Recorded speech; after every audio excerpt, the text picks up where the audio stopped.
पिपले मंडी चौकी पुलिस ने लुनाहेड़ा की एक महिला और उसके पति के खिलाफ हनी ट्रैप की गंभीर धाराओं में मामला दर्ज किया है। ये महिला लोगों को अपने हुस्न के जाल में फंसाती और मोटी रकम की मांग करती थी, लेकिन अब ये सलाखों के पीछे है। दोनों पे हमने विभिन्न बीएनएस की धाराओं में अपराध पंजीबद्ध किया और दोनों को जेल जमा किया गया। जी हाँ, लुनाहेड़ा की रंजू तिवारी नामक एक महिला सोशल मीडिया पर बड़ी एक्टिव होकर अपनी अदाओं के जाल में लोगों को फंसाते हुए पैसे ऐंठने का घिनौना खेल अब तक खेल रही थी, लेकिन इस बार नीमच के एक आरक्षक को इस खेल में उलझाने की इसकी साजिश नाकाम सी साबित हुई और अब ये और इसका पति हरीश पुलिस गिरफ्त में है। कुछ दिनों पहले चौकी क्षेत्र का एक गांव है लुनाहेड़ा, वहाँ का एक फरियादी गोपाल मालवी की एक आवेदन प्राप्त हुआ था। उसमें जांच की और पता चला कि एक एक्सटॉर्शन का मामला सामने आया, जिसमें महिला और एक उनके गिरोह का सदस्य मिलके कार्रवाई करते थे और लड़कों को, आदमियों को ये हनी ट्रैप के जाल में फंसाते थे और पैसे की डिमांड करते थे। नहीं तो फिर दरअसल हुआ कुछ यूं कि नीमच पुलिस विभाग में पदस्थ गोपाल मालवी, जो कि लुनाहेड़ा गांव का ही निवासी है, उसी गांव की रहने वाली रंजू भी है। ऐसे में दोनों में जान पहचान है। एक दिन रंजू ने सोची समझी साजिश के तहत गोपाल को अपने शराबी पति को समझाने बुलाया और फिर वहां चिल्ला चोट मचाते हुए उसके पति ने बवाल खड़ा कर दिया, जिसके बाद आरक्षक गोपाल को बदनाम करने की धौंस देते हुए रुपयों की मांग की गई और एक समझौते के तहत 1 लाख रुपए ले भी लिए, जिसका वीडियो भी अब सामने आया है।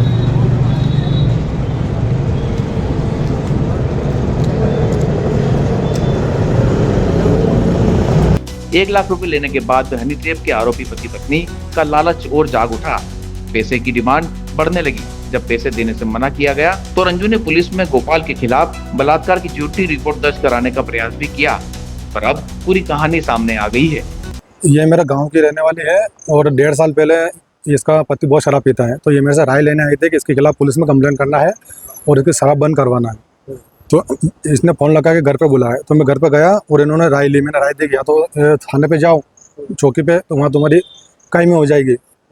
उसके बाद इन्होंने पैसे मांगे उधार, तो मेरे पास नहीं था, मैंने किसी और से दिलवाए।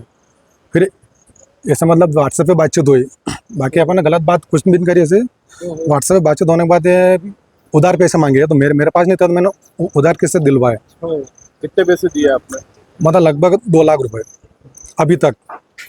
मतलब इन्होंने क्या किया कि मैं उसके घर गया था, तो उसके बाद बोल के तूने मेरे घर में आके मेरे साथ गलत काम कर दिया, मैं पुलिस में जाके तेरे कंप्लेन करूँगी और तेरी ये वर्दी उतार दूंगी। इस प्रकार इन्होंने किया कि मैं कि तुम्हारी पत्नी को बोल दूंगा, गाँव में बोल दूंगा, ऐसा वैसा नहीं। तुम मेरे को थोड़ा डर लगा कि देखिए कि इज्जत वाली बात है, गाँव में मालूम पड़ेगी ये वो, तो इसलिए मैंने किया। मतलब 80,000 के करीबन फ़ोन पे और 1 लाख के आसपास ऊपर नकद दिए।